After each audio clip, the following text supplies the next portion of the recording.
Have you ever found yourself running after a regret of yours to repay it? Have you ever felt as if a great part of your life has left a stain on your heart and finally has left you forever? And if yes, how would it feel if you get an opportunity to at least fix a scratch of it?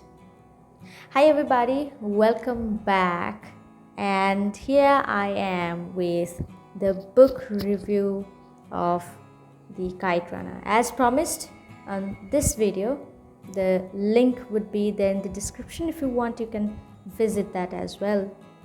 So further ado, let's talk about it.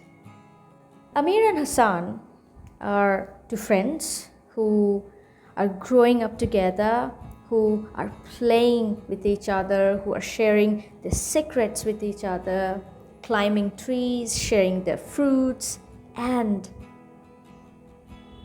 finding themselves at the level of peace when they are with each other.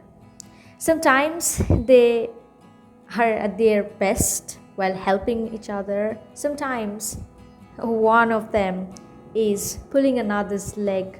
One of them is making a bit fool of another one. That's how Amir's life goes on. That's how his childhood takes a shape. But all of a sudden, an incident occurs that makes everything fall apart. How Hassan, becoming a part of Amir's life, all of a sudden apart due to that incident. How the end of a friendship turns into the result of some cowardice decisions. Here, the regret Amir goes through because he wasn't able to stop Hassan. Here, the regret that stains Amir's heart forever when he cannot do anything from losing Hassan from his life forever. Hassan, who is a Hazara boy, the servant of Amir and his father. Everything was going on so well, but as I mentioned, that one single piece of incident makes everything blow the house of cards. In between those days, years pass by when Amir is about to forget everything, but still has a reminiscence of it. During the war of Afghanistan, Amir's father and Amir lands to America. They take shelter there as the American citizen. When everything once again starts to go according to Amir's plan, all of a sudden, a single piece of news of Rahim Khan, one of the friends of Amir's father after Amir's father's death, again makes everything feels as if the world is not in Amir's favor.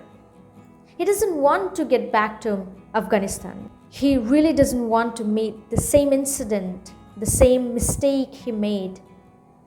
Once again, he does not want his life full of regret, at least when he was trying to forget everything.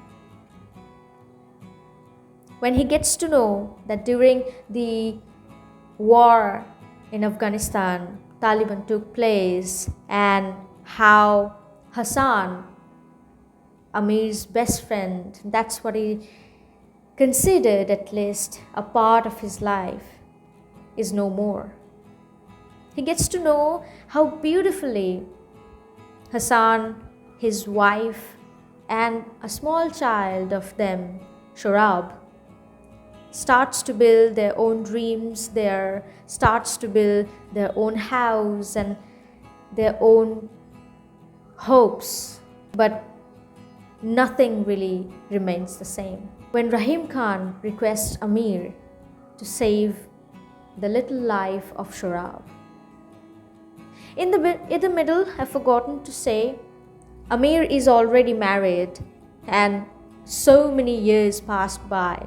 I already mentioned that Amir's father is already dead. He takes the courage, he gets to know the brutal truth of his life, that Hassan was not only a friend to him, Hassan was not only a Hazara boy, Hassan was not only a servant to their family, but also Hassan is the truth that Amir can no way believe it.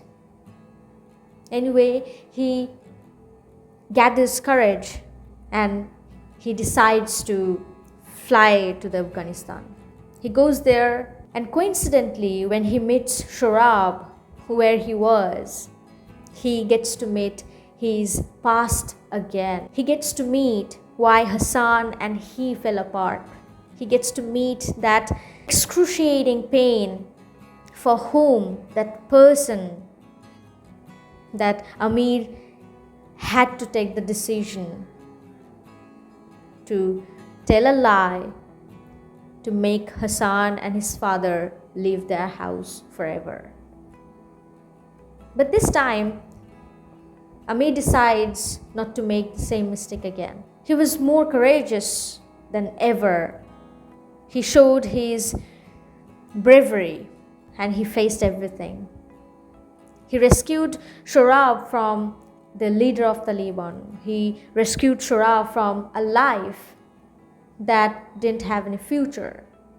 Later that, Amir realized that even after trying to give Shorab a beautiful life, a sudden thought would take place in his life again.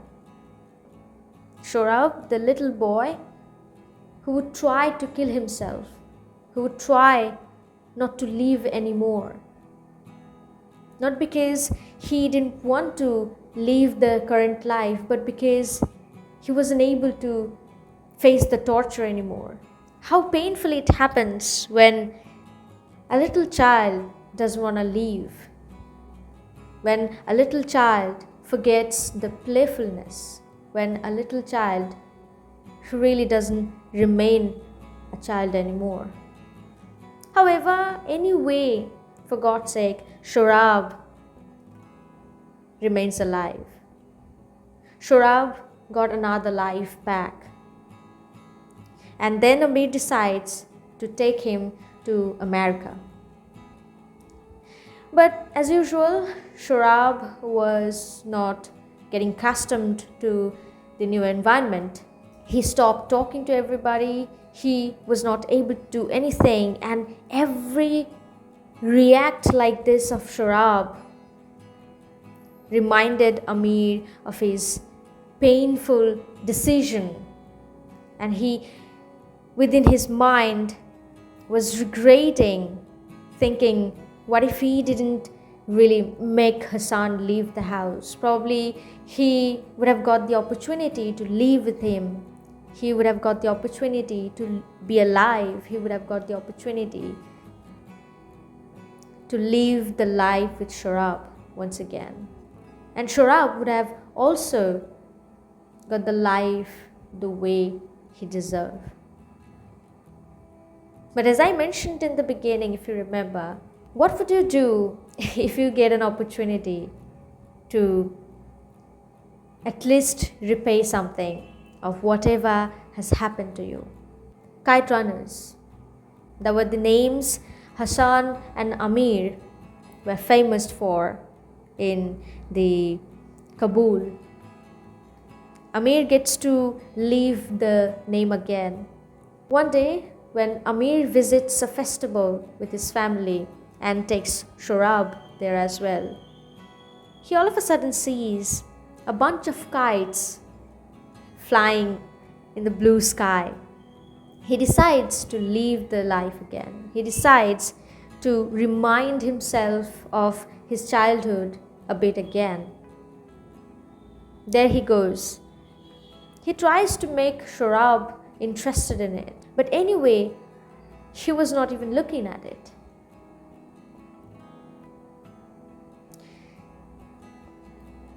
Then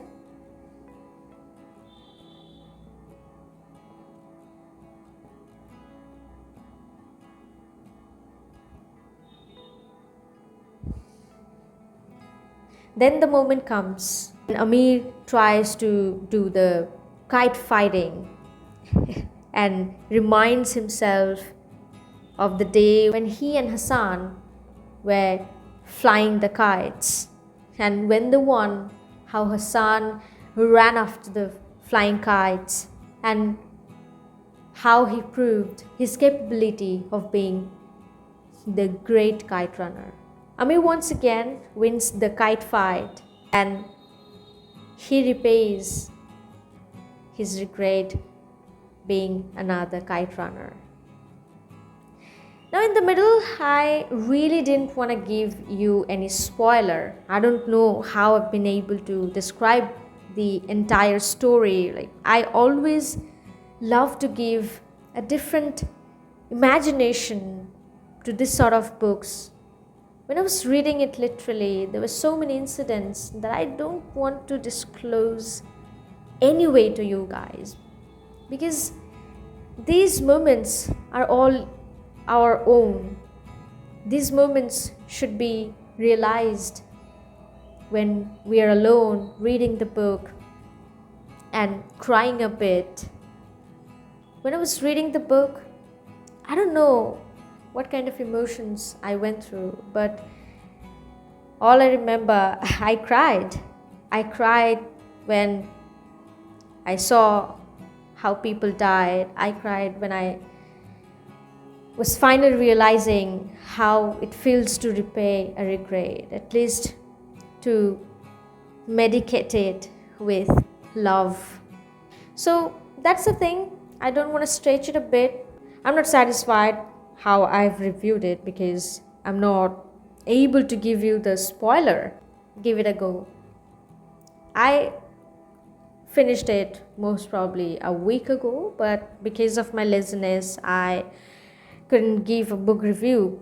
But today, when again I've got the opportunity to reminiscence the chapters, the incidents, the relationships, and how somebody gets the opportunity to be free again, I feel so good. That's it. That's all about, like, not all about, but that's a little bit of, like, a little drop of water from the ocean, what I have been able to understand, and you can already realize how beautiful it is with the cover, with the portrait and the title of it. Everything is mesmerizing. Last time I read Thousand Splendid Suns, and believe me, it is going to be there above that one. Like, I'm no one to compare, but still this one has a different power to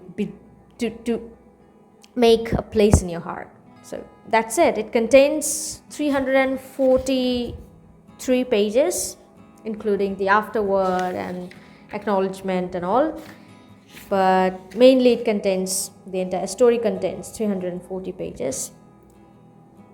You won't feel like stop reading it. Hope you have liked it. If you have not, go ahead and read the book and like it the way you want. That's it.